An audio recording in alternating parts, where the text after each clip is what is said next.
Welcome to Boulevard Runway here in Riyadh, where we have landed for another historic fight week. Tyson Fury and Alexander Usyk will soon touch down on your screens, but who will land first on Saturday?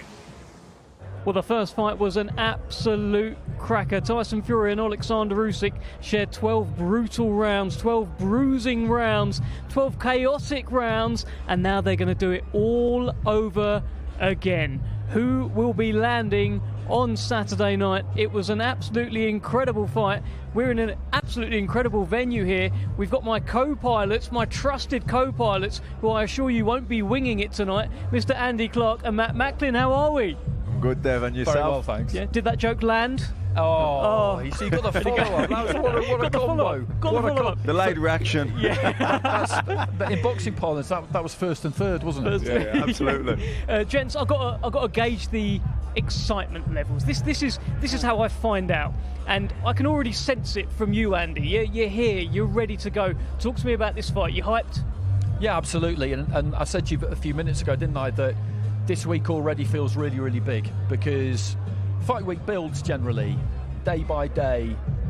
You just get a sense of how it's going over at home as well as out here. But because of the first fight, we've just hit the ground running with this. This is a massive, massive fight, and I think it's one that people have been really looking forward to. And now it's here just before Christmas. I genuinely think it's something that's in the general sporting conversation, and has been for quite some time, because people just really want to know what's going to happen when these two meet again. Because the first fight was just such a high-level fight. We hadn't had an undisputed fight at heavyweight for 25 years. And that's a lot to live up to, but it absolutely did live up to it. It gave us everything you could want and more. And it's come around pretty quick as well. We haven't had to wait ages. They haven't taken any fights in between. We're rolling straight into the biggest rematch in boxing, Matt.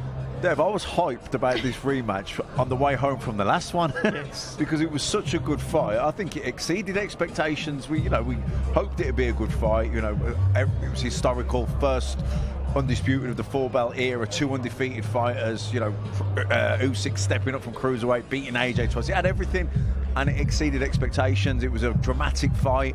It ebbed and flowed. There was a knockdown. You know what I mean? It was a brilliant, brilliant fight, and I think this one will be every bit as good. Oh, listen, it had a bit of everything. It really did. And as we know, with these big Riyadh season shows, there's a big fight week, plenty coming up to look forward to. Tonight is all about the grand arrival. So the fighters are going to be up there behind us on the carpet. Andy, what are we expecting?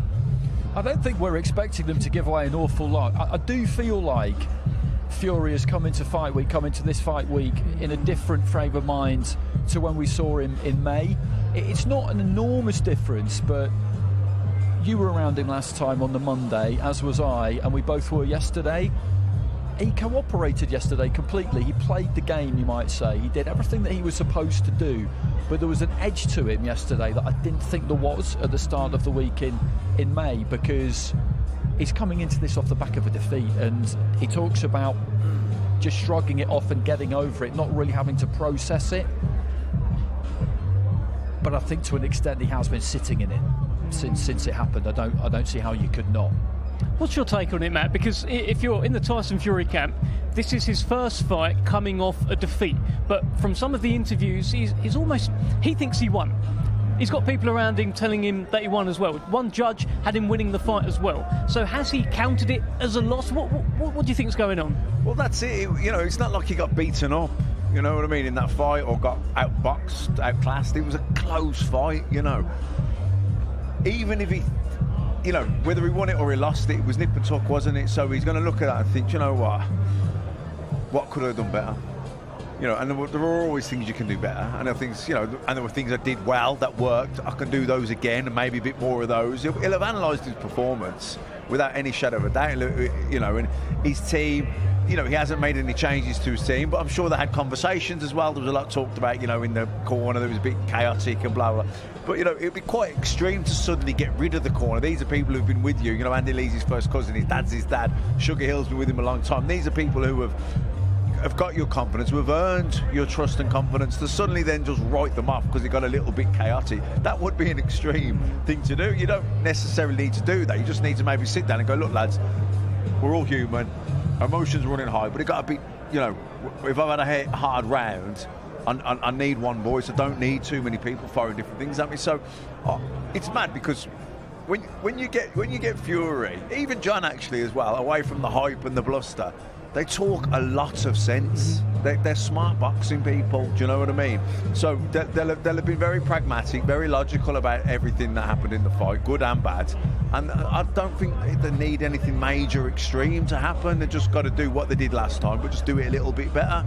Yeah, I'm curious about this voices in the corner chat as well, because it was a split decision loss. He didn't just go in there and get knocked out or anything like that. It feels like if he'd have won the fight, which one judge had him winning, exactly, we wouldn't have even talked about voices in the corner. It wouldn't have been a conversation. It probably would have been, that was helpful, having all those voices.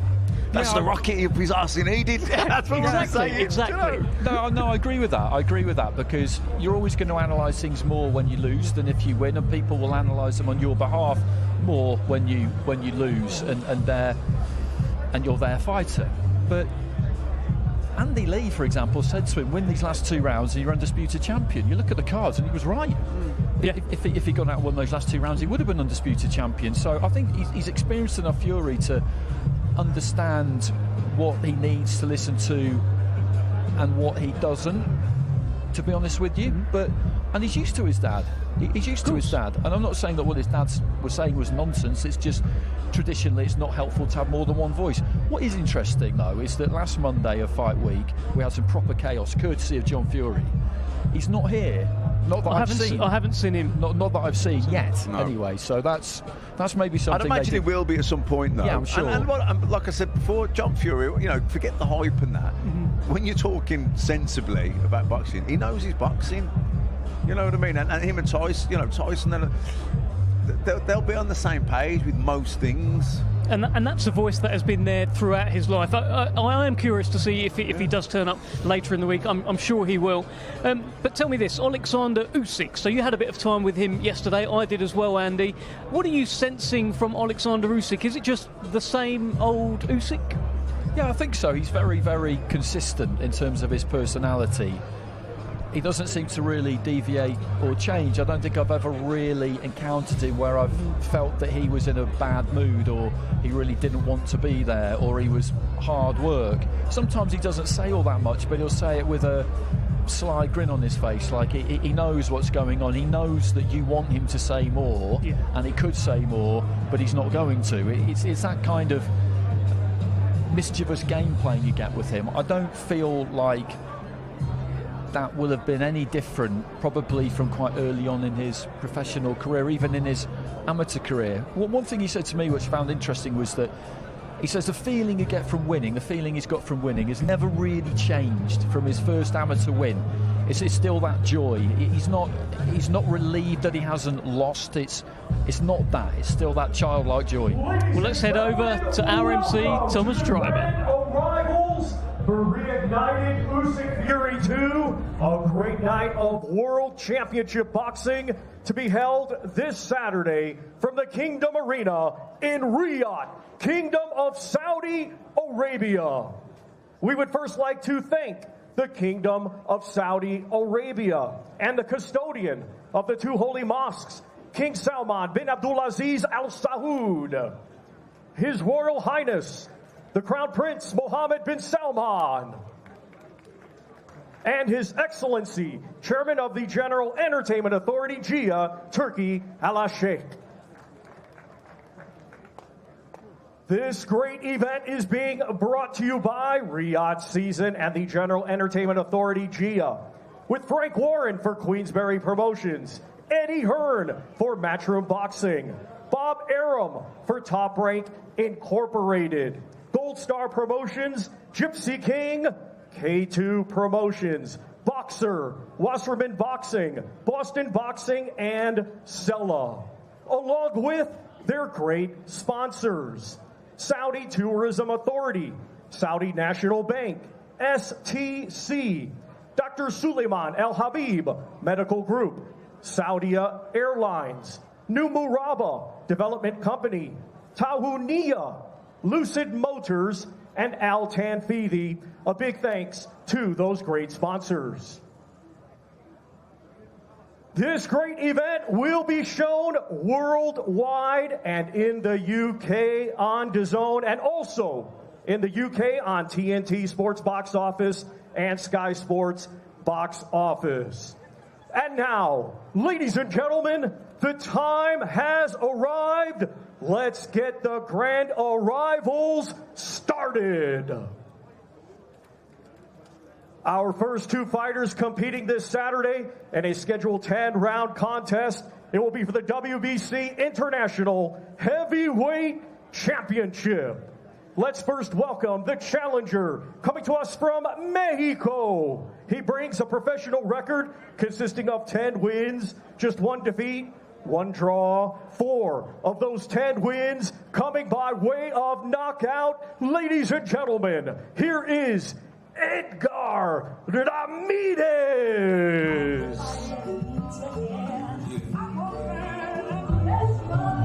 I'll tell you what, this is absolutely incredible. Edgar Ramirez would never have seen anything like this.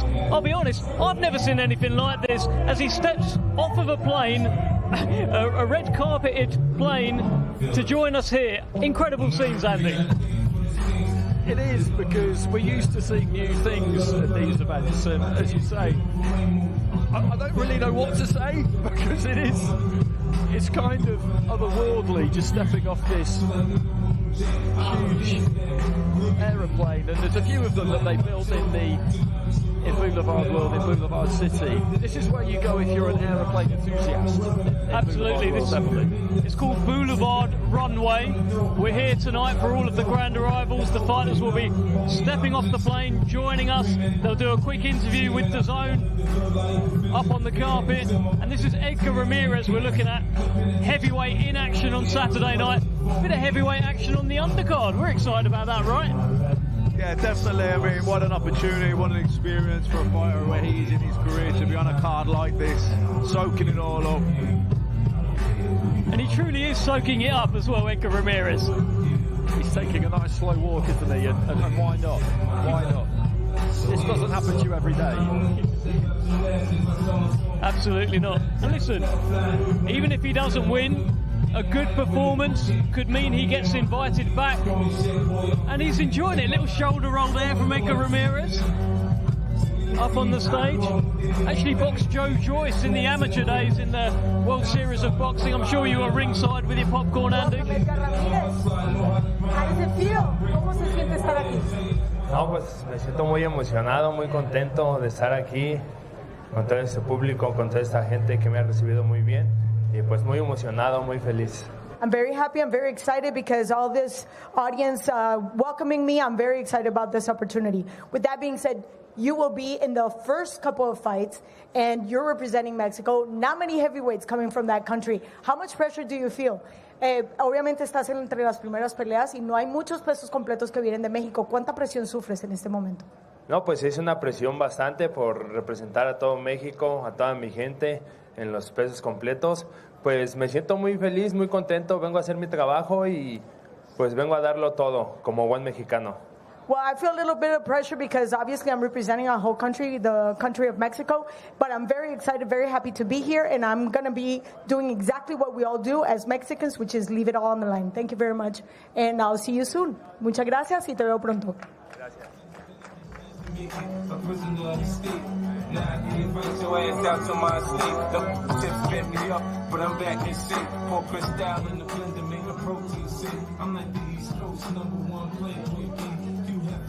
And now let's welcome the defending champion from Odessa, Ukraine.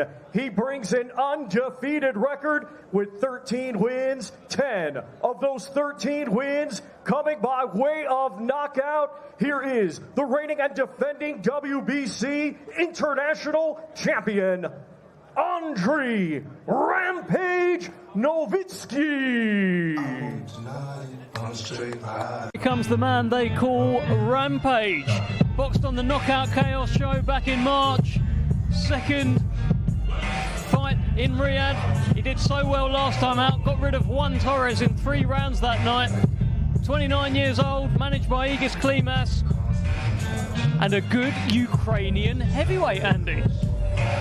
He is, and when you're in the kind of position that he's in, where you're managed by the same person who manages the fighter on the top of the bill, you will get opportunities, and so far he's taking them. And what he's looking to do, of course, is just slowly work his way further up the bill. So he's early on in the night again, but if he keeps winning, then he'll climb that ladder. It's a really good spot to be in, and people will look at him and feel like he's lucky because he's a stablemate, but you're a stablemate for a reason. I guess doesn't sign just anybody. He'll feel like he has real ability.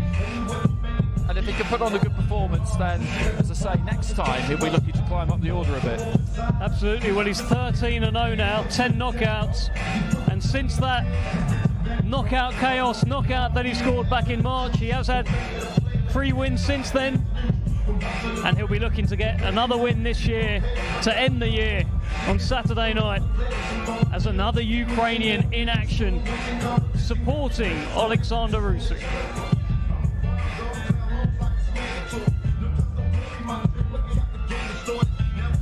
Well, let's hear from the man himself. Hello, Andre. I think I need an apple box. I'm a little too short. Can you handle this? Yeah. Good deal. So welcome back to Saudi Arabia. Welcome back to Riyadh. So let's talk about this. We're closing 2024 with a huge event, huge fight. You're defending not only the fact that you're nice little O, undefeated, but your title. Talk to me about how exciting is it for you to be here in this circumstance? Hello, Riyadh. Hello, everywhere. Look, this is my second time in Riyadh. I'm so excited. It's a very big show, and I'm fighting in this show too. And of course, I will be did very good fight, and I can show you what I can do with my opponent. December 21. How much do you know about your opponent? Just next Mexican guy. I fighting with a lot of Mexican guy, but it's just my next opponent, and I will be did my work for 100%. There you go. So next Mexican opponent. Thank you very much. Welcome back.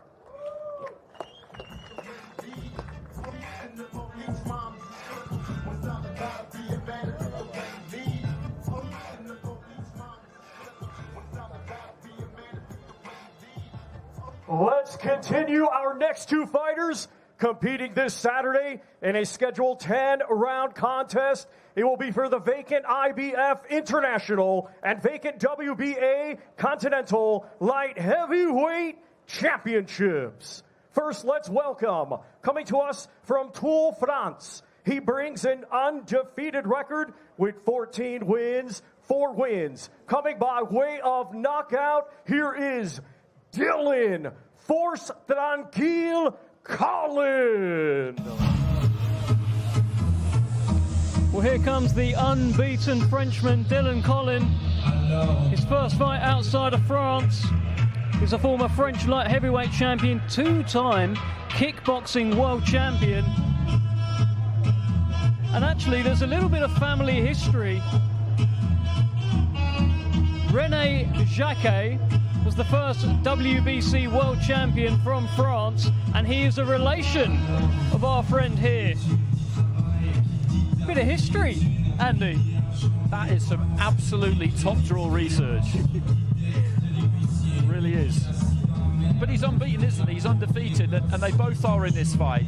Daniel Lapin, who we'll see in a second, he's got an undefeated record, so that's interesting in itself. We may not know much about this guy, but at the same time, he brings that confidence of never having lost a fight. He'll know that he's up against it. He's up against a house guy to an extent, but 2 unbeaten records on the line, it's always good to see. What do you think's going through his head as he makes his way up here, Matt? Again, like before, I think the other guys, I think he's trying to just soak it all in, feed off the atmosphere, feed off the energy, and absorb all the, be present in the moment and enjoy the experience. It's too early in the week, I think, to get overly, caught up on your fight and your opponent. You burn too much energy. So I think at this point, where we are in the week, it's just about enjoying it and taking it all in. Well, he will be taking on Daniel Lapin on Saturday night. Let's hear from Dylan Collin. Welcome back to Riyadh. So good to have you. So, Force Tranquille. Can you translate that for me? I believe that's like very tranquil force. Sorry, my English is very bad. That's okay. It's better than my French. Yes, maybe. So you've come a long way. And right now, like our partners over there in the studio were saying, the French boxing is in a uprise. We just had an amazing coming out party for a French dude that decided to damage the party for a Mexican fighter. Now it's your turn. How do you feel that's motivating you? So I'm good to be here. It's a good opportunity for me. Thank you very much, all organization, Turkey, my promoter, and I'm ready. I'm ready for Saturday. It's a raw Saturday for me. It's in the ring, donc. So it's okay.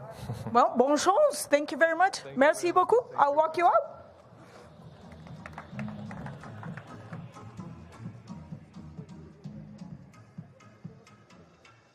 And now let's welcome, coming to us from Kyiv, Ukraine. He brings an undefeated record with 10 wins. 4 of those 10 wins coming by way of knockout. Here is Daniel Lapin. Well, the man making his way down the stairs, all 6 foot sick of him, is Daniel Lapin. Unbeaten in 10 fights, 4 knockouts. The younger brother of Serge Lapin, very much a key part of Alexander Usyk's camp. When you see those Usyk training videos, when you see those photos of Usyk, normally Daniel Lapin is somewhere close by. Always, the bond between the Lapins and Usyk is really, really strong because Sergey, as you mentioned, is always in the corner, and he was Alexander's, basically his original sparring partner when he took up boxing. He was there right from the beginning, and I think he actually gave him a bit of a hiding in sparring at an early stage, Sergey Lapin. But you keep your crew tight and you keep the people you trust as close to you as you can, and the ones you've known for the longest and who've never let you down, they're the ones you trust, and that's who they are to him. Well, he's absolutely huge, is Daniel Lapin. And it doesn't surprise me that Serge Lapin had his way with Alexander Usyk once upon a time. The Lapin brothers look like they can handle themselves. Big, big fellas. Unbeaten, of course, here, Daniel. He boxed on the undercard of the first fight back in May. Did very well that night. It was a first-round knockout from what I recall. I think as he soaks in every moment, looks like we're going to get a quick word. Welcome, Daniel. I believe I have your help here. So this is an outstanding event. 2 titles on the line, both undefeated fighters. How does he feel about this opportunity? Ну, у тебя сейчас очень ответственный момент, 2 титула на кону, не 2 непобежденных бойца. Что ты сейчас чувствуешь?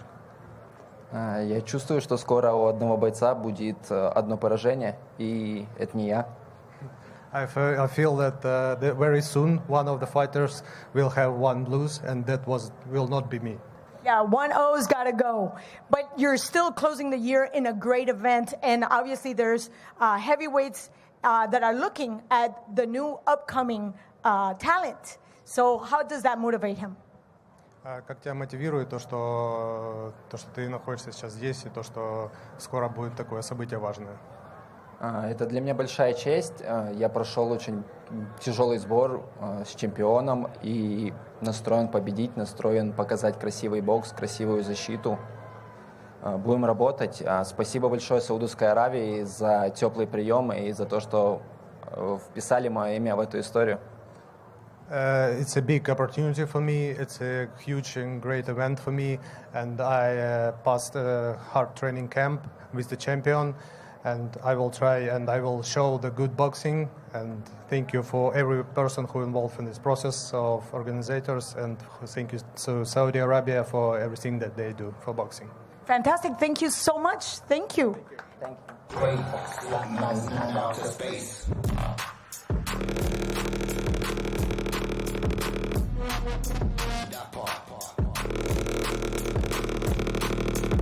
Our next 2 fighters competing this Saturday in a scheduled 10-round contest.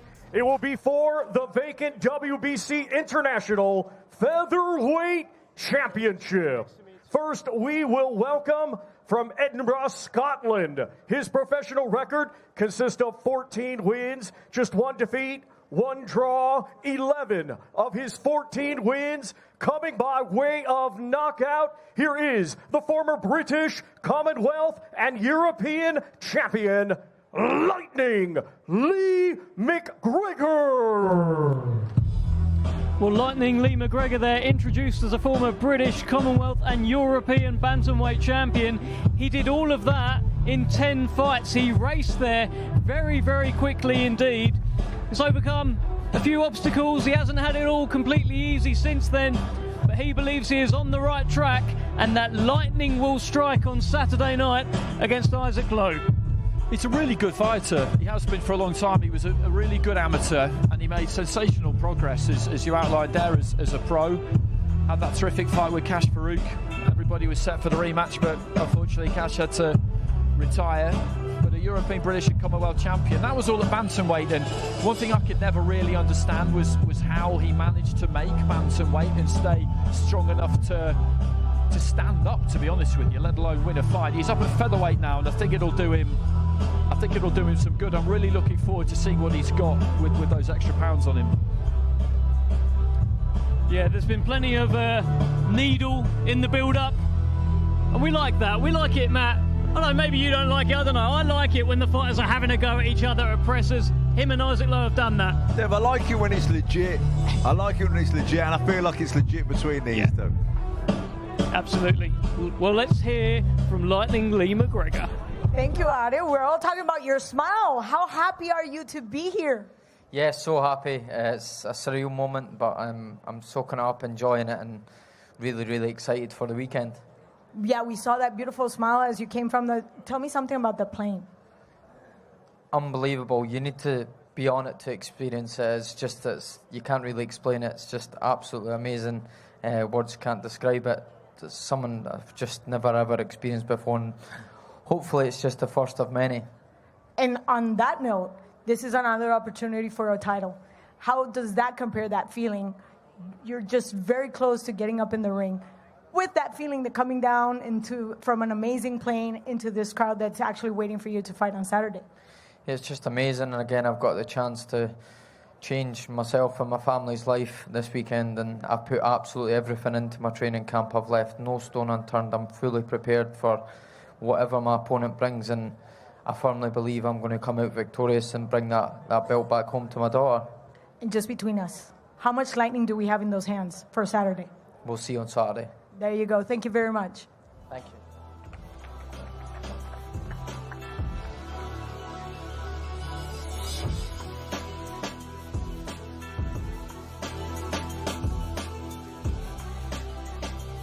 And now let's welcome from Morecambe, England. He brings a professional record consisting of 25 wins, 2 defeats, 3 draws, 8 wins. Coming by way of knockout, he is the former Commonwealth and WBC International Champion, Isaac Westgate Warrior Lowe. Will enter the Westgate Warrior. Once again boxing on the undercard of Tyson Fury, and this time he's in such an important fight. This isn't just him getting a run out, this is him in hard, in tough against Lee McGregor. Dev, it'll probably be the biggest win of his career, I would say. Terms in name and stature of Lee McGregor, what he's achieved, etc. I know he's coming up in weight, but this would probably be the breakout win, the highlight win of Isaac Lowe's career. So, on a massive card, I know he's been on big cards before. Tyson Fury was his mate, and if you can't give your mate a leg up, then it's too bad, isn't it? So fair play to Tyson Fury for doing that time and again with Isaac Lowe. But he wants to prove that he's here on merit, that he's not just here because he's Tyson's pal. And a win against Lee McGregor, that would really put him up there. Yeah, and he's been speaking with a lot of confidence ahead of this fight. Of course, his only losses have come in high company. Nick Ball and Lopez were the 2 men to beat him, both world champions at featherweight. And now Isaac Lowe, the Westgate Warrior, believes it is his time. Huge fight coming up. Let's hear from Isaac Lowe. I'm a little partial to that song All Night Long. That's always a promise that doesn't come through. That's all I'm saying. Yeah, I could get dancing to that. I was going to get my dancing shoes on, never mind my boxing gloves. I was going to get dancing shoes on. There you go. Let's do it. That's a challenge right there. I think you win. Perhaps. Let's talk about this training camp getting ready under, obviously, the very watchful eye of a great champion, Tyson Fury. How does that work for you, and how did that motivate you for this opportunity right now? Yeah, I don't think I need to get much motivated for this fight. I know how big of a fight this is. I know what Lee brings. I know he's a worthy contender. He comes in, he's tough. So this is the biggest fight in my life on Saturday night. I've got to win this belt. I've got to get it for my baby. So there's no way on God's earth I'm going to lose on Saturday night. I'm going to have to get killed in there to lose this fight. So I can't wait. I'm revved up, pumped up, and ready to put a show on for the fans. Real quick, what do you need to do in particular to make sure you take that title on Saturday? Just be me. Just go in there and have fun. Streak and destroy. No dancing shoes? No dancing shoes. Afterwards. Okay, so that's a challenge. Afterwards, we'll dance. Thank you. Make sure now. Don't let me down. I would never do that. Don't let me down. Thank you. Good luck. Thank you very much.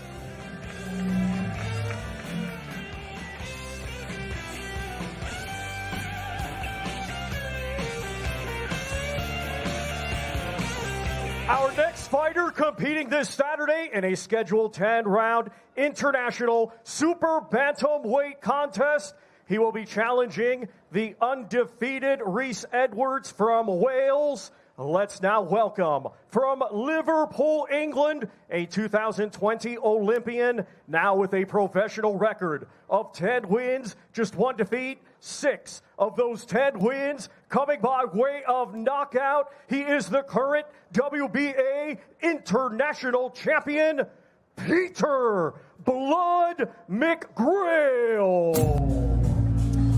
Well, here is Peter McGrail. Of course, he was scheduled to fight Dennis McCann on this show. Unfortunately, that fight has fallen through, but he has made his way out here regardless, hoping, willing that he would get an opponent. Someone has indeed stepped in. It's an unbeaten fighter in Rhys Edwards. Actually, Peter McGrail's got quite a fight coming up on Saturday now, Andy.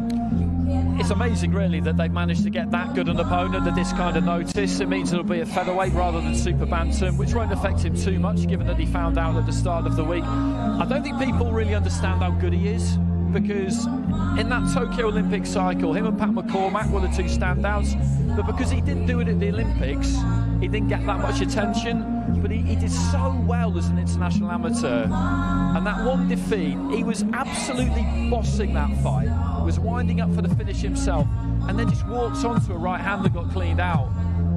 And Matt, that can happen, can't it? He was cruising that fight against Jericho Quinn. He just got clipped. He got clipped. He ain't going to be he went the first, and he won't be the last person in boxing that's happened to. You don't suddenly become a bad fighter when that happens. If anything, it probably give you a kick on the backside and make you hungrier and want to work even harder. You know, I'm gutted this fight fell through with the Dennis McCann box. I thought it was the pick of the undercard. But you know what? I'm glad that he's still on it. Hello and welcome, Peter. How are you doing? How are you feeling? I'm feeling great. Yourself? Much better now that you're here. Because I know there was a last-minute change in your opponent. So how did that fight plan change? Fight plan, you decide that on the night, but, I remain focused. I believed in my team, His Excellency Turkey Al-Sheikh, and everyone involved, Queensberry, Matchroom. I believe in them that they were going to get a replacement, and that's what happened. I stayed focused on the job. Job remains the same, and I'm coming for a big performance Saturday. When you have an Olympian pedigree like the one you have, how did that prepare you for these last-minute changes? Yeah, I've been travelling around the world representing my country for years, and we don't know until the draw. So there's days where you won't know until you fight. You won't know who you fight until the day before. So it was nothing new. I'm very experienced, and I remain focused, stuck to the plan what I was going to do if it was my old opponent, and I'm in great shape and looking forward to putting a heavy performance on for you all Saturday. We're looking forward to it. Thank you very, very much. Thank you. Slowly, ready or not, here I come. You can't hide. Gonna find you and take it slowly. Ready or not. Our next two fighters competing this Saturday in a scheduled 10-round contest. It will be for the vacant WBA Intercontinental Heavyweight Championship. Let's first welcome, coming to us from Doncaster, England, he brings a professional record consisting of 23 wins, 6 defeats, 2 draws, 18 of those 23 wins coming by way of knockout. He is known as the Doncaster De La Hoya, David the White Rhino Allen. I'll tell you what, that nickname always makes me chuckle. The Doncaster De La Hoya, Dave Allen, has landed here in Riyadh and landed a huge opportunity against a rising British heavyweight in Johnny Fisher. And Dave Allen put together quite a string. 5 years or so ago, he was doing pretty well. He knocked out Lucas Brown. He's lost his way a little bit, but he's making his way back, and a win over Johnny Fisher would be a big statement, Andy. It would. It absolutely would. He seems calmer now. He's looking to walk into the carpet. He's not getting carried away with anything. He's got a good team behind him, and Jamie Moore and Nigel Travis. They wouldn't be working with him if they didn't think he was capable of doing something. He's up against it against Johnny Fisher, because Fisher's a fighter on the rise, but if he's not quite there, if he's not quite what people have been saying, if there's something a little bit missing, then Dave Allen is good enough to find him out. Dave Allen, at 32 years old, seems to think that maybe he can old man Johnny Fisher. That seems to be one of the questions going in. Johnny Fisher, very unexperienced. Let's hear from the White Rhino. How are you doing today? I'm very well, thank you. Okay, you got to run this by me again. Doncaster De La Hoya. Run that by me again? Yeah, when I first started boxing as a kid, everyone still had a resemblance to Oscar De La Hoya, the Golden Boy. And because I'm in Doncaster, obviously, it just kind of stuck, the Doncaster De La Hoya. So, yeah, here we are.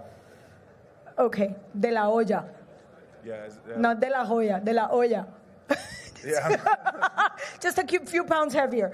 How do you feel coming to Riyadh and, making this the opportunity to establish yourself in this division?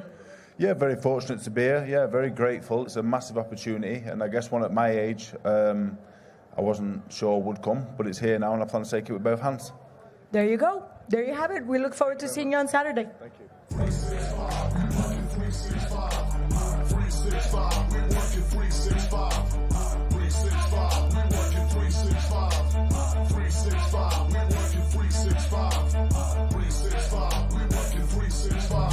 I'll tell you what, I enjoyed Dave Allen explaining how the nickname Doncaster De La Hoya came from, and then having a little back and forth with Claudia up there about the pronunciation. Fantastic stuff, Andy. Yeah, you don't get that in other fight weeks, do you?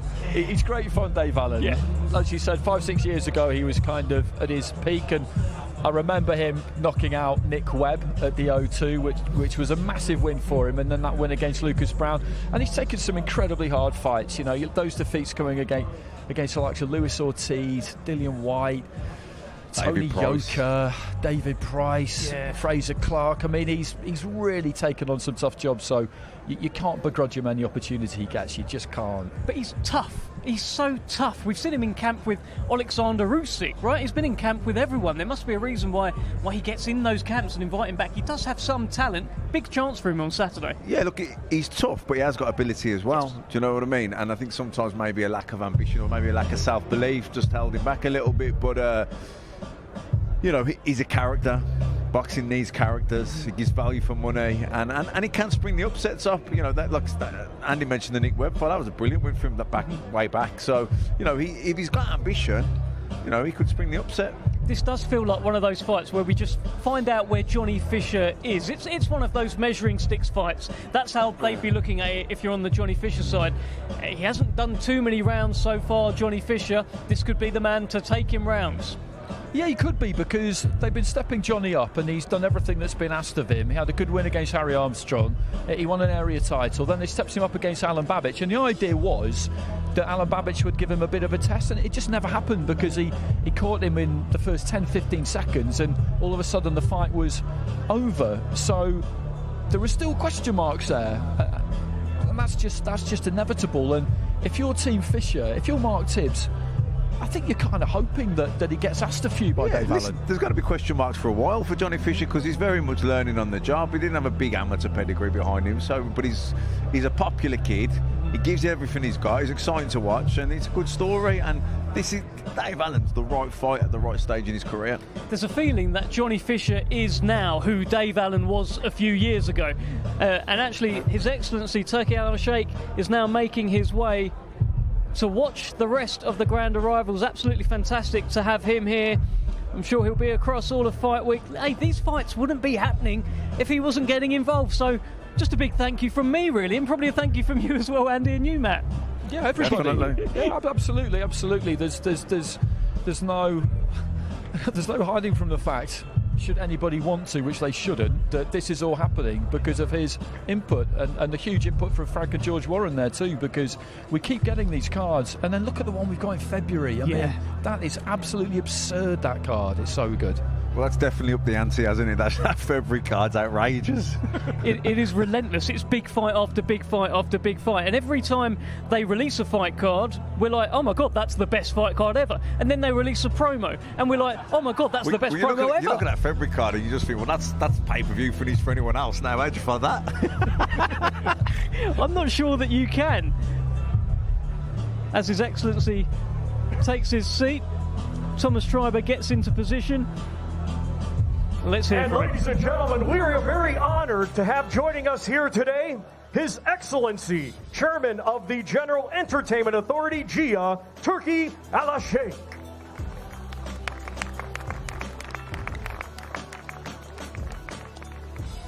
And now let's welcome from Romford, London, England. He is undefeated with 12 wins, 11 of those 12 wins coming by way of knockout. Here is Johnny, the Romford Bull Fisher.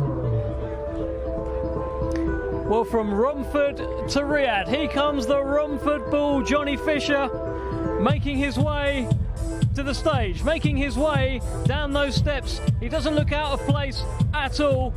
He'll bring an army of Bosch fans with him on Saturday, and he'll be hoping to really do a job and make a statement against Dave Allen. Yeah, and he's moving nicely, 12-0. This is his 13th fight. Like I said, I think Dave Allen is the right fight at this stage in his career. Very popular heavyweight, sells an awful lot of tickets. Just ask Eddie Hearn about his tickets, but it's turning into more than that. He's not just a big ticket seller.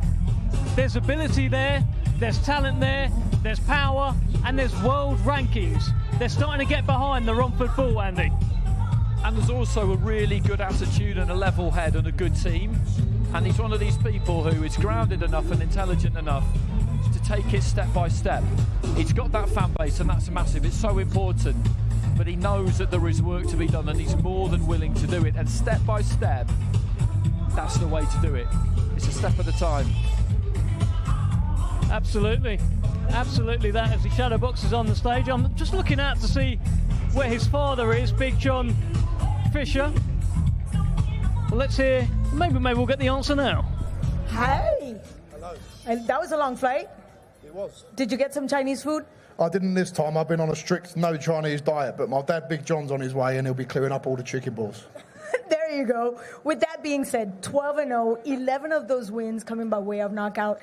How much pressure do you feel that you need to finish this fight before the last bell? The only pressure that I apply is the pressure I apply to myself and my family and my team around me. All the rest of it is enjoyment, it's exposure, and all I've got to do is do my job and listen to the people in my corner, and that'll be good. So just between you and I, what's your prediction for this fight? My prediction is victory at all costs. No matter how it comes, I've got to win, and this incredible journey gets to continue, and I'm on the biggest stage in the world. It's fantastic to be here. It's an honour to be a part of it. And with that being said, you are in the biggest stage, closing 2024, a fantastic year for boxing, thanks to everything that's happening here, Riyadh season. So how does that motivate you to keep going at that streak? Yes, Riyadh season's been amazing. It's been fantastic as a fan to watch it. All thank you to His Excellency for putting on these fantastic shows. But my job, I'm the fighter, and one thing I can deliver is action, adventure, and I try and get a knockout every single time I fight. So I'll be looking for that, no doubt. Can't wait to see you on Saturday. Thank you so much. Thank you very much. I appreciate it.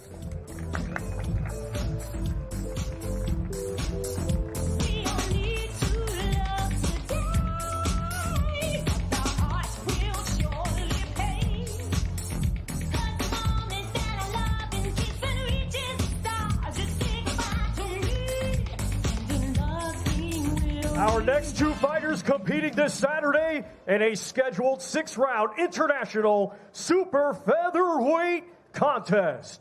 We will first welcome, coming to us from Cúcuta, Colombia. He is a veteran of 46 professional bouts. Let's welcome Joshua Ocampo. Well, Joshua Ocampo will be in action on Saturday night. 31-year-old Colombian based in Valencia, Spain. Most of his fights do take place in the UK these days. Was last in action at York Hall. He boxed the unbeaten Jermaine Jlawayo. And of course, Jermaine Jlawayo, you may recognise that name, is the nephew of Derek Chisora. So he's been in good company, Andy. Again, that is absolute peak research. That is peak Sardi research. But it's good to see these away corner fighters get the call, because these bills, like any other bill, yes, there are massive fights where it's A-side against A-side, but there are also fights where you need fighters like him, and they're so important to the boxing business that when I see a dyed-in-the-wool away corner fighter who travels the world making money the hard way get a call for one of these cards, it really makes me smile, because they work as hard as anybody. Tell you what, he looks serious though. He looks like he's here and ready for a fight. And yeah, I've never seen away corner fighters celebrated as much as they've been by Riyadh season. Let's hear from him. Thank you, Joshua. From Cúcuta to the world, your first impression about this incoming into this event. De Cúcuta al mundo. ¿Qué se siente hacer esta entrada aquí en Riyadh? ¿Qué se siente hacer esta entrada? Es increíble. Es impresionante. It's amazing. It's a really, really great opportunity for us as a Colombian boxers to be here, because I don't know, I came here so excited, saw all these beautiful people, this beautiful country, and I'm just freezing about it. I don't think I need to say anything else. Congratulations and thank you.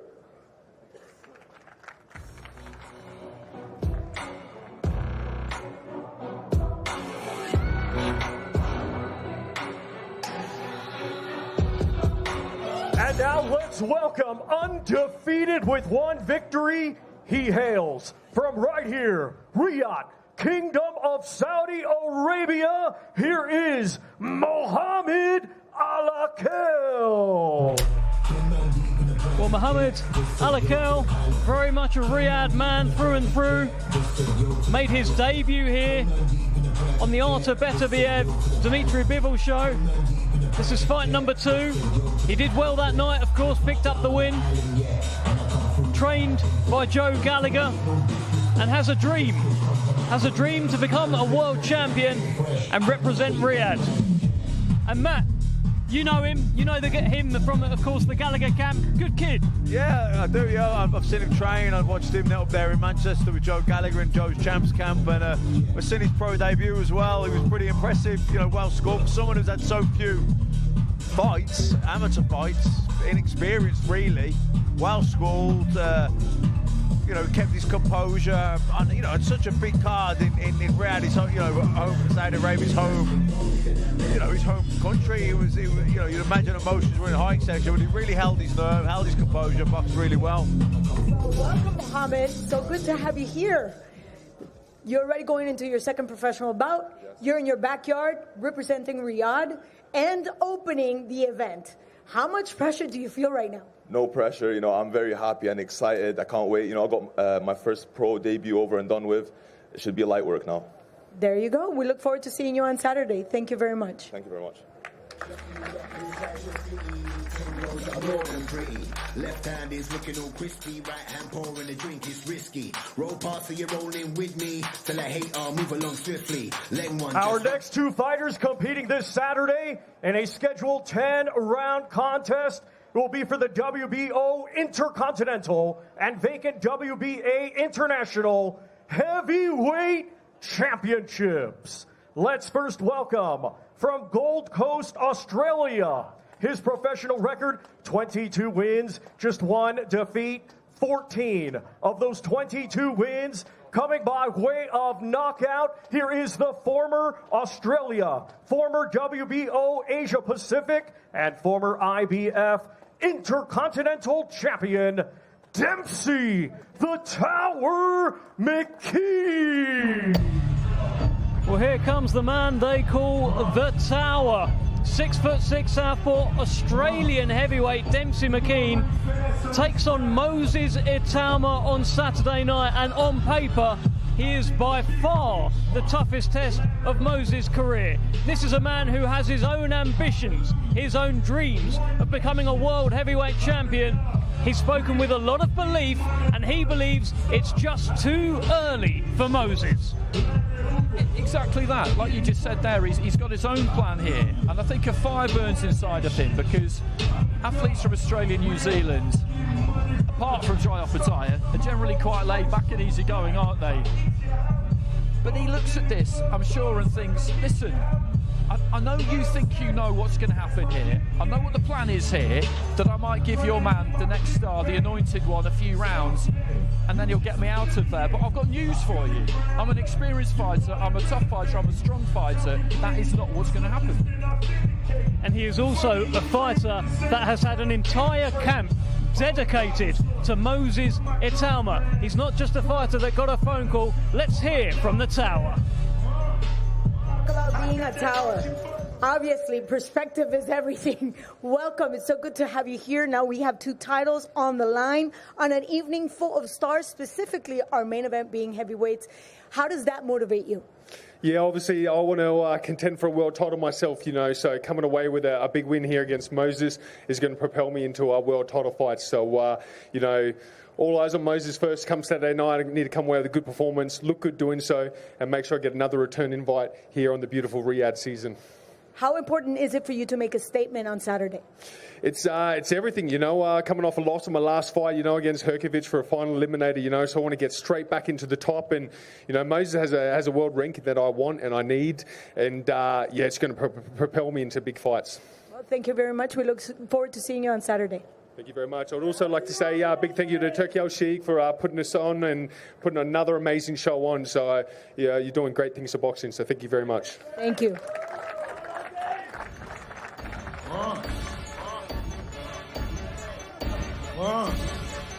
You're blowing money fast on this side.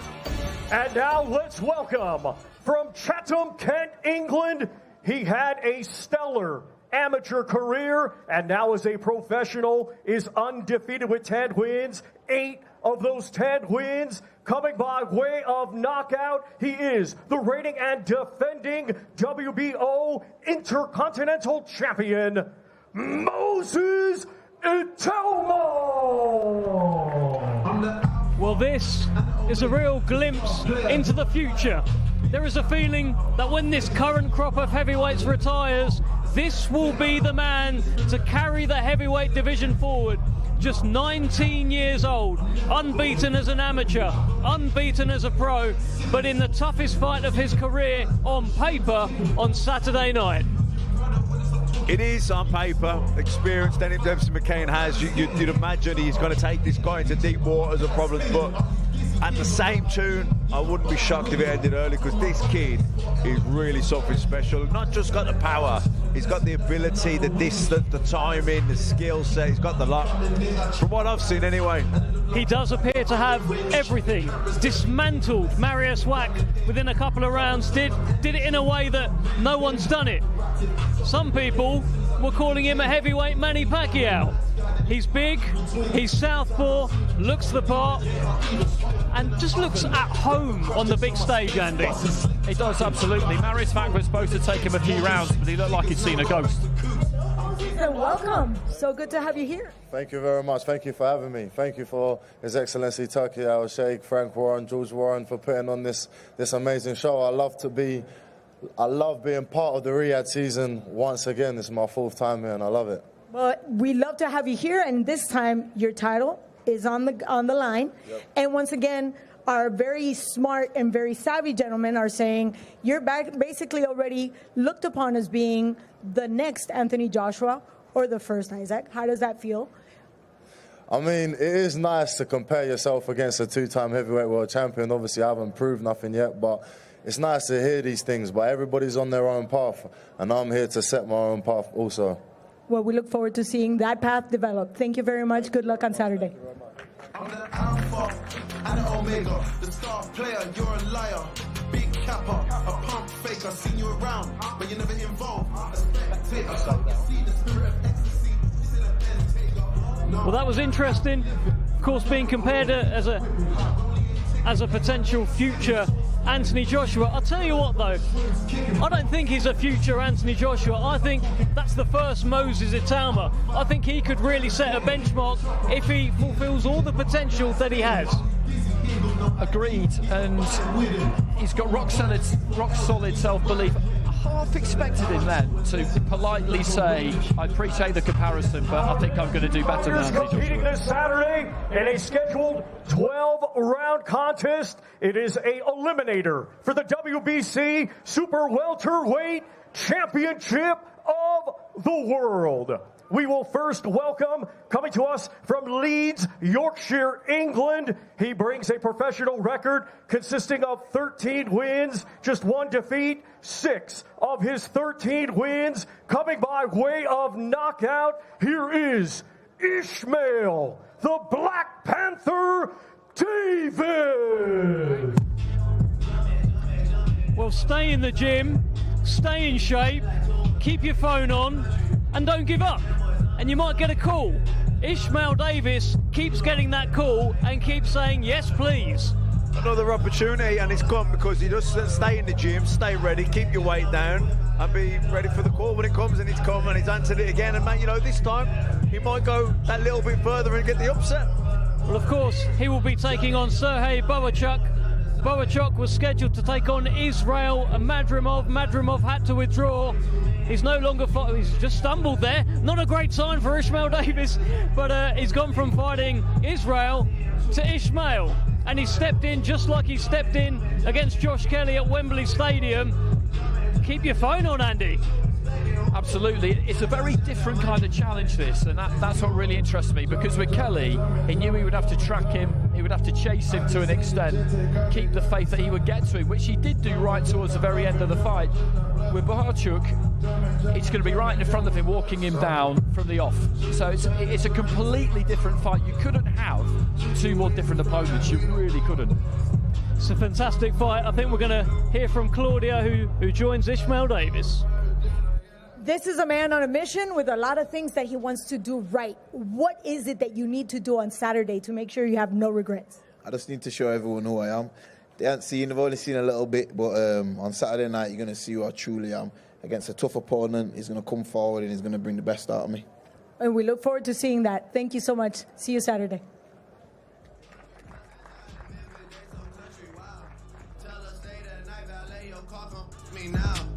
And now let's welcome a native of Vinnytsia, Ukraine, now fighting out of Los Angeles, California, USA. He brings a professional record consisting of 24 wins, 2 defeats, 23 of those 24 wins coming by way of knockout. He is the former WBC interim super welterweight champion of the world, Sergey El Flaco Bohachuk.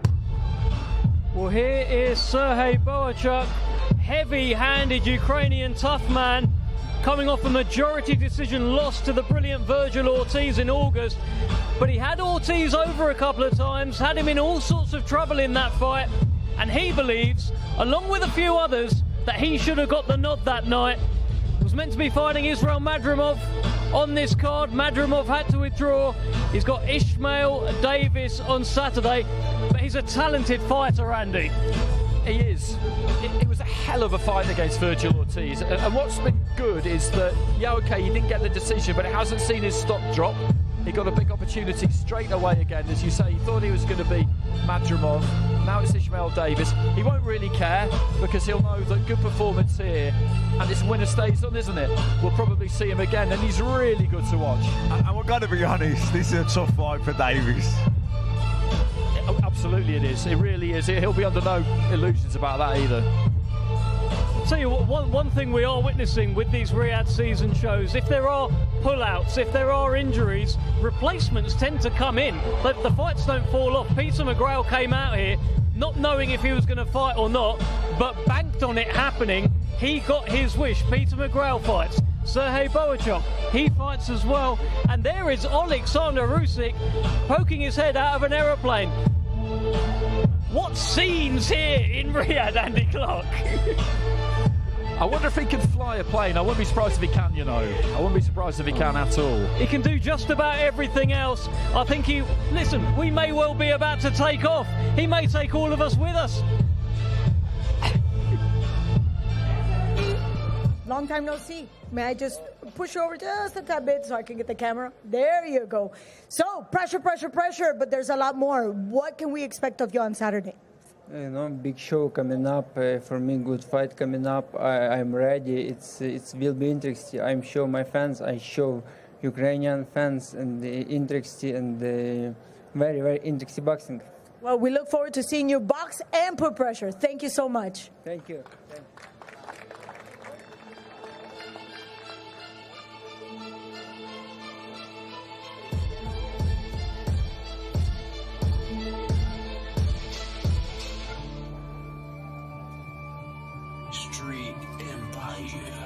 Ladies and gentlemen, our main event this Saturday, it is a rematch scheduled for 12 rounds, and it will be for the WBA, WBC, WBO, and IBO heavyweight championships of the world.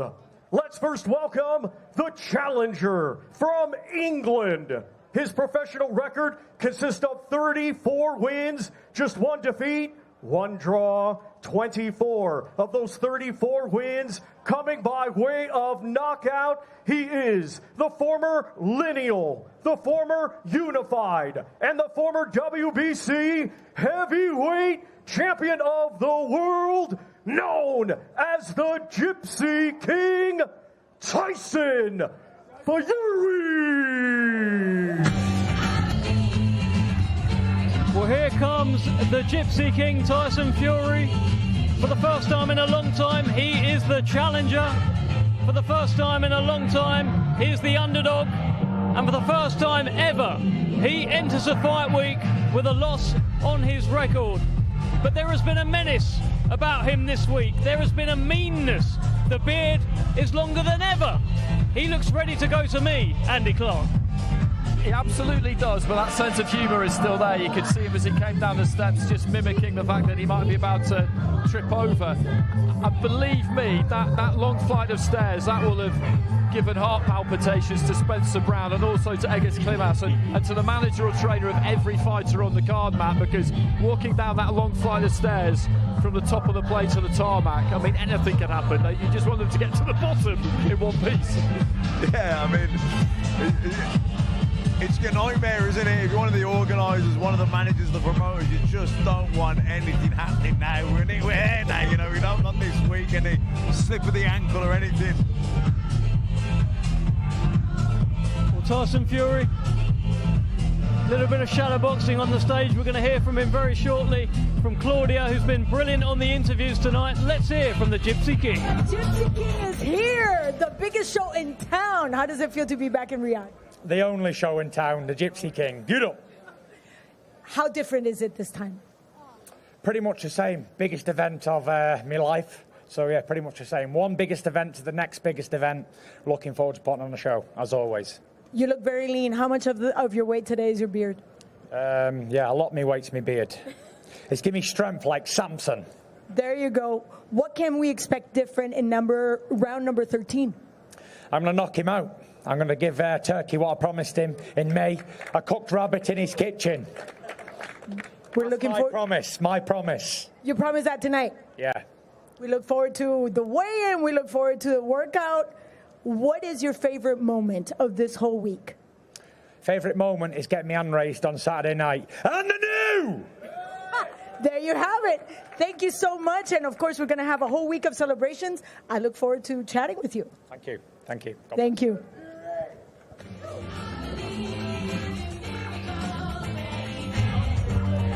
Well, that promise persists as he speaks with Turki Al-Sheikh. There, His Excellency, they had a wonderful FaceTime call that was released across social media, Frank Warren, George Warren, but that FaceTime call was very amusing. His Excellency Turki Al-Sheikh and Tyson Fury agreed that they needed a rabbit. They had room for a rabbit, and they wanted to cook the rabbit. The rabbit they have in mind is Alexander Usyk. I think most neutral fans will probably want Fury to win because they were tied up at one apiece. And given how good that first fight was and how good I'm sure this second fight will be, the prospect of a trilogy is absolutely mouth-watering. It really is. But interesting that Fury's there is talking about a knockout, promising a knockout. He knows in his own mind that you can't promise any such thing, but it's maybe just an indicator of where he's at mentally, because I think he will feel, watching that first fight back, that through 6 rounds he had Usyk where he needed him and he took his foot off the gas. And if he can get him there again but keep his foot on the gas, that he can stop him. Yeah, Tyson Fury most certainly had his moments, plenty of success in that first fight. Let's introduce the champion, Alexander Usyk. Let's head over to Thomas Schreiber.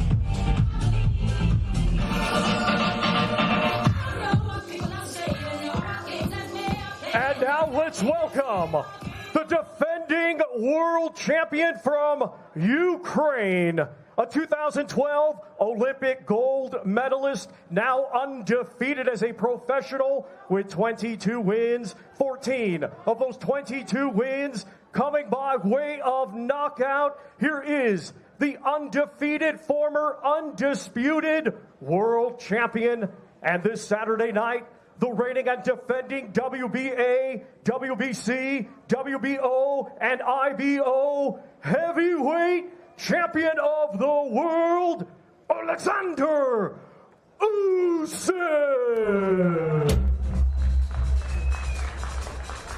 Well, here comes the enigmatic, charismatic, super talented Alexander Usyk.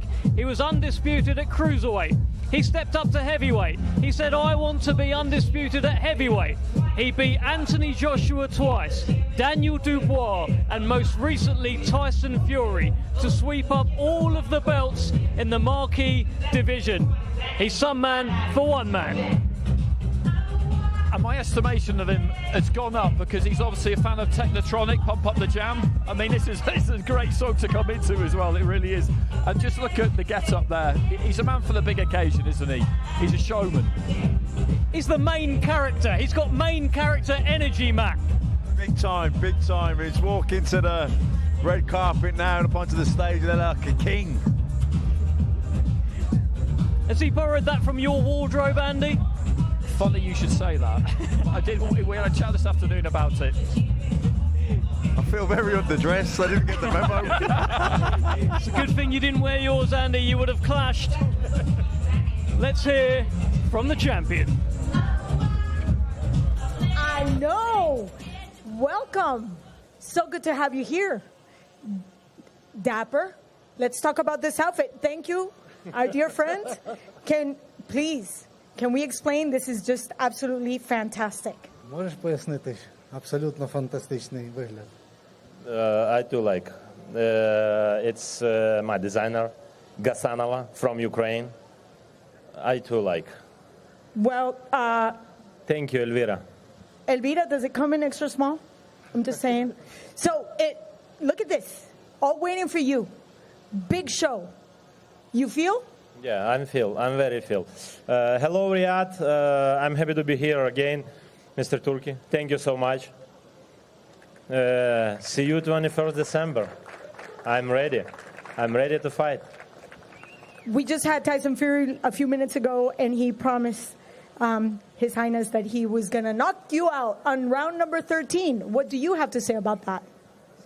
Тайсон, що переможе тебе нокаутує в 13-му раунді. It's only speak розговори. Talks. It's only talks. Listen.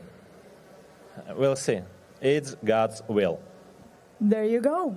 Now, with that being said, at this point in time, all the eyes are on you. The biggest show, not just here, but the world is watching. We're closing 2024 with this main event. How does that make you feel? Закриваємо 24-й рік твоїм поєдинком. Що ти відчуваєш? It will be great fight. I feel good. What I feel? I feel I win. You feel? Yeah. There you go. So we're looking forward to this main event. Thank you so much. Thank you for joining us. And of course, thank you for the translation. Back to you, Ade. Thank you.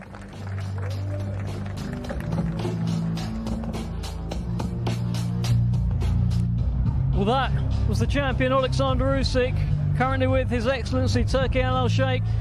Wonder if they're discussing the FaceTime and the idea of the cooked rabbit. Delighted to have Moses Italma joining us for a chat as well. And Moses, let me just get your thoughts. What do you think of Usyk? He looks great up there. Oh man, the first thing I said, that's good drip. That's good drip. It is good drip. Andy, you're a fan of the drip. Are you a fan of what he's said up there? Yeah, he's just nice and calm, isn't he? They both are at this time of the week. They're not going to invest too much emotional energy in anything, I don't think. And I think Fury's going to be more low-key this time around than he was last time. I don't think he's necessarily going to bother trying to get under Usyk's skin. I think they both know what's coming down the track now because they've done 12 rounds of it, and they know that they need every molecule, Moses, of what they've got for the ring. They cannot afford to waste anything during fight week. So I think during these events, we'll see them just keep it as calm as they can. I mean, yeah, yes and no. I mean, like, if he stayed there an extra 1 minute, I don't think that predicts the outcome of the fight. But obviously, it does play the big part of it. If you're spending too much energy on these type of things, then obviously, of course, you're going to be a bit more tired for the fight. But I know both of the fighters have done 12 rounders in sparring while doing a run the night before or something like that. So as long as they know they can do it. They're so experienced, though, aren't they, at this level? I guess it's more of a question for you, really. You've done Riyadh season a few times now. You're used to these big fight weeks, but how was that adjustment to having to do something every day? And have you found it draining at all? You're just taking it in your stride? What, here in the Riyadh season? Yeah. No, I enjoy it. Yeah. I enjoy it. Like, it's something to do as well. Like, people don't really know. Boxers is just like being a boxer. It's just training and sleep, and obviously this just adds something to the calendar which makes it more exciting. And you know what, although I do have my eyes set on my own fight, I like being a boxer. I like being part of a boxing community, which is a very small community, like compared to obviously other sports. But man, I love it. I wouldn't be able to live without it. You've started saying that. I remember before you were talking about how training, maybe you weren't enjoying it so much. Something's changed. Do you know what it is? I had that little break, which was unintentional, and then I just realised, man, I actually need this. I need this boxing thing. But then I started training. I'm getting sick of this. And then like you get into fighting, you knock the geezer out, and obviously you go home, you see your bank balance. I'll take it now, Moses. Boxing's a love-hate relationship, and it'll always be that way. Trust me. No, then you get home and you're like, it's not too bad. It's not too bad. What about your performance on Saturday night coming up? Is that going to be not too bad, or we got something special lined up? You know what? I don't know. You know, I actually don't know. I'd love to sit here and say I'd knock him out in 3 rounds, 4 rounds, 5 rounds. I mean, that's what I hope to do, but that's not the harsh reality, you know. I'm not this boxer that likes to guess stuff. I like to go on straight, solid facts. And the fact is, I don't really know what to expect from Dempsey McKenzie. He's been out the ring for a year. He's got a new team, so he might present new opportunities. What about the main event? How are you seeing this? You have spent time with Tyson Fury in this camp. What are you seeing? Is he different? How is he different? Yeah, he's a lot different. His mentality switched. Like, he wasn't the nice guy anymore. Like, he's actually there to train. Like normally when I did train with him in Saudi and Morecambe, we would spar together, bag circuits together, run together, do strength and conditioning together. He was like solely focused on doing it by himself, and he's like I'm a lone soldier, I'm a lone wolf. Like he'd get hit with a good shot and he's screaming. I'm like, this guy's a lunatic. But like, you know, to be in this sport, you need to be a little bit mad. It's interesting to hear that, because we feel like he's been different this week already than he was last time, and he insists that the defeat hasn't affected him, but clearly it has had an effect, but the right kind of effect. You know, the people say stuff just for the camera, you know, just to be controversial, just to be, you know, but I mean, he definitely. I don't think Tyson's doing this for the money. So if he's not doing this for the money, what is he doing for? Because he actually wants to beat Alexander Usyk. And if he did do it for the money, he would have packed a long time ago. So with that in mind, people need to bear that in mind. Like Saturday night, it's gonna be Tyson Fury coming to fight, coming to win. I don't feel like he's just gonna come and knock over, because he could have just not trained. And trust me, I was in the training camp. He was training hard. That is brilliant insight. Moses, best of luck to you, Thank you very on much. Saturday. Thank you It's very the much. step up. Go do your thing. Oh, goodness me. They ain't lying about those hands. Heavy Chatham hands into very light. saying that because you're from Chatham as well. Into very light Chatham hands. We're hoping to be joined by Alexander Usyk, a fantastic southpaw heavyweight, very shortly, and he's Moses Italma is certainly that too.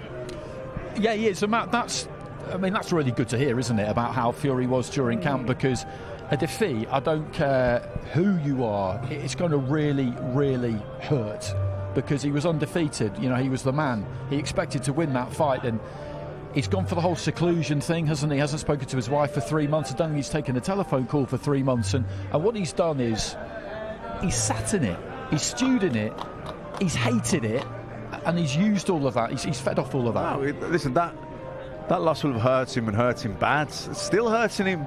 It won't stop hurting until he gets the win on Saturday night, and that's what he'll be focused on. You know, he'll be channeling it now. He'll let it go, so to speak.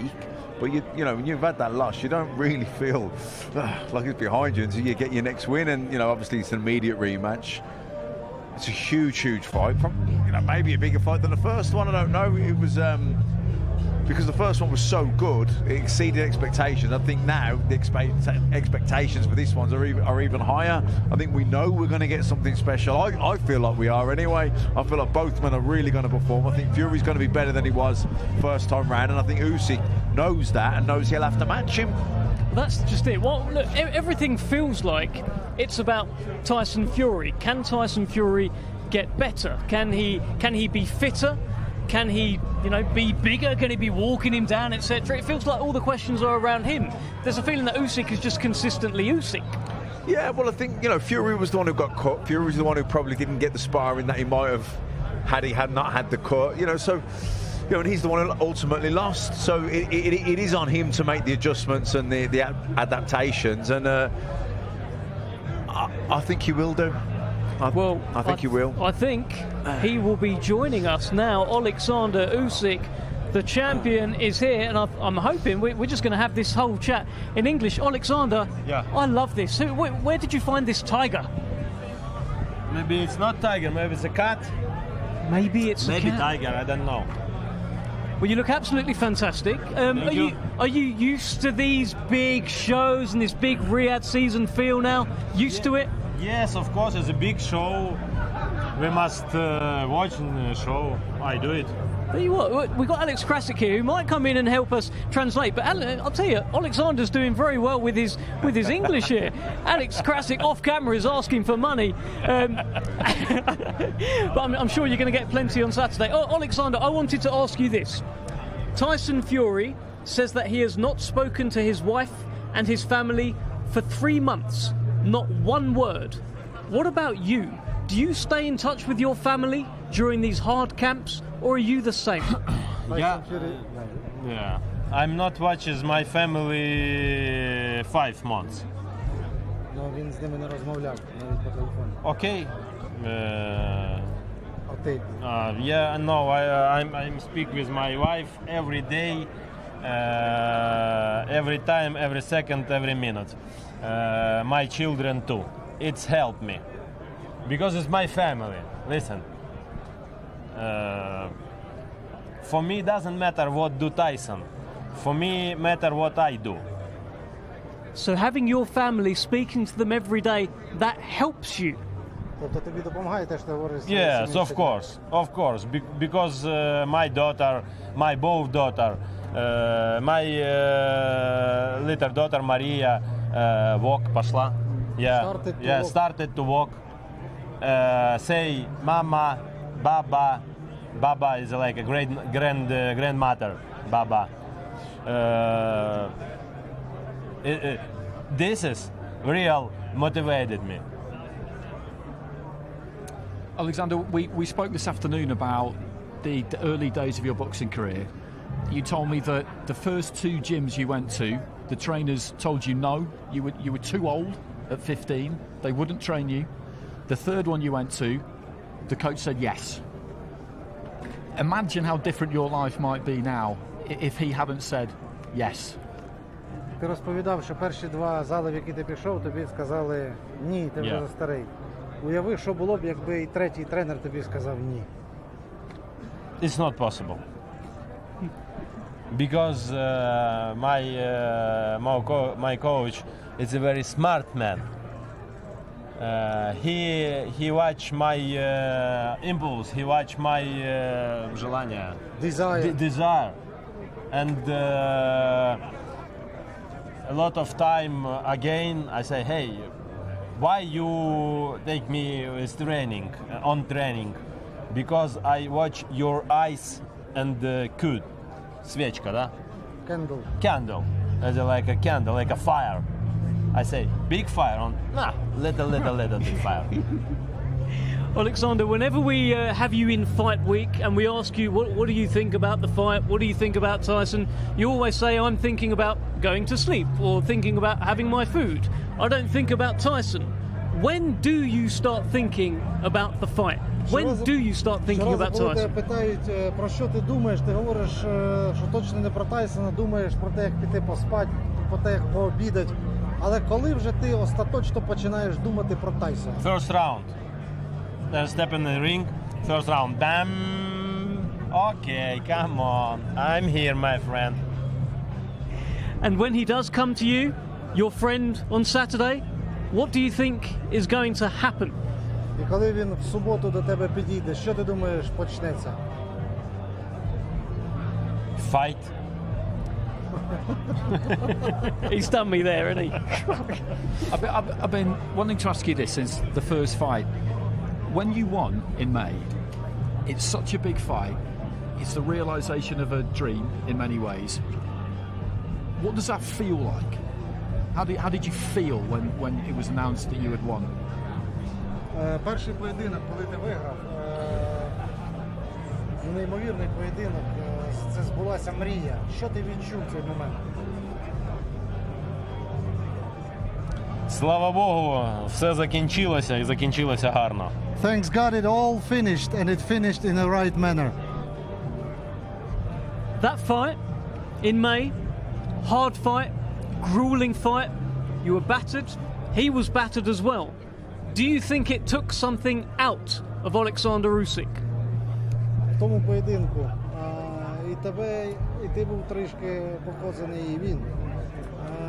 Що приніс вам той поєдинок? Мені приніс undisputed heavyweight. It brought me the undisputed heavyweight title. So it didn't take anything out, it just gave something. Нічого з тебе не забрало. Напевно, щось забрало, але багато чого дало. Probably it has taken something, but it gave back probably a bit more. Round 9. If that happens again, if you have him hurt, if you have him going, will you finish Tyson Fury? 9-й раунд. Якщо він знову станеться, не відпустиш його, закінчиш Тайсона Ф'юрі. It's God's will. Best of luck, Alexander Usyk. We're going to let you go. Thank you so much, guys. Thank you. Thanks. Thank you. Thank you, Alex Krasik. Thank you. It is God's will. We will find out on Saturday night. He's some man. I enjoy his company. You know, you get a couple of decent answers in there. He didn't want to answer about what happens when the first bell rings. It's just going to be a fight. But he's in a good place, it looks like. He is, but I think that's a really genuine answer when you ask him that, and he says, well, when the bell goes, it's a fight, and kind of we'll see what happens. Because when you ask him something, you see he thinks about his answer, and if he gives a short answer, it's not because he's trying to kind of cuss you in any way. It's just because he feels that is the right answer. And increasingly, the more I talk to fighters who are in these really big fights at that really top level, Matt, that's kind of what they all say. Basically, I don't know what's going to happen on Saturday. The bell will go and we'll see, because I can't make any... Well, you're asking him a question that's impossible to answer. What's going to happen? How do I know? Do you know what I mean? The bell's going to go. And then, do you know what I mean? And but I think, you know, it's a matter of fact, isn't it? We don't know. All what we see from both men is they've done everything they can possibly do in training camp to be put themselves in the best position possible to perform to the best of their abilities, and then after that it's up to God, isn't it? God, whatever's going to be is going to be. But they're certainly going to go out there, and we're going to see the best Alexander Usyk we've ever seen, and we're going to see the best Tyson Fury that we've ever seen, and may the best man win. And you know what? Not just two great fighters. You kind of touched on it briefly there, both of you. Two fantastic characters, and the boxing has always had characters. We need characters, and right now in this day and age, in this present moment, in the heavyweight division, we've got two fantastic characters. We talk in boxing all the time, don't we, about dance partners? And wow, these two. I mean, what a pair of dance partners they are, because they are just such a combination. They are massive, massive characters and completely authentic. What you see and what you hear, that is them. Yes, they'll play up every now and again, but it's only a kind of slight exaggeration of who they already are. They don't do anything that's out of character. That they are, you know, we've got to enjoy them while they're here, because they won't be here forever. Yeah, absolutely. Very well said. They are two main characters, just like Matt Macklin is a main character. Thank you very much, Matt, for joining us today. And Andy Clark, you're a main character too. Come on. Thanks very much. You enjoyed yourself tonight? Always. Good. And I hope you've enjoyed yourself. We've heard from Alexander Usyk. Tonight was the grand arrivals. We're now just days away from the big one. Saturday night, the rematch. That ring of fire that we saw in May, well, it's reignited. Alexander Usyk and Tyson Fury do it all over again. We'll be back tomorrow for the workout. See you then.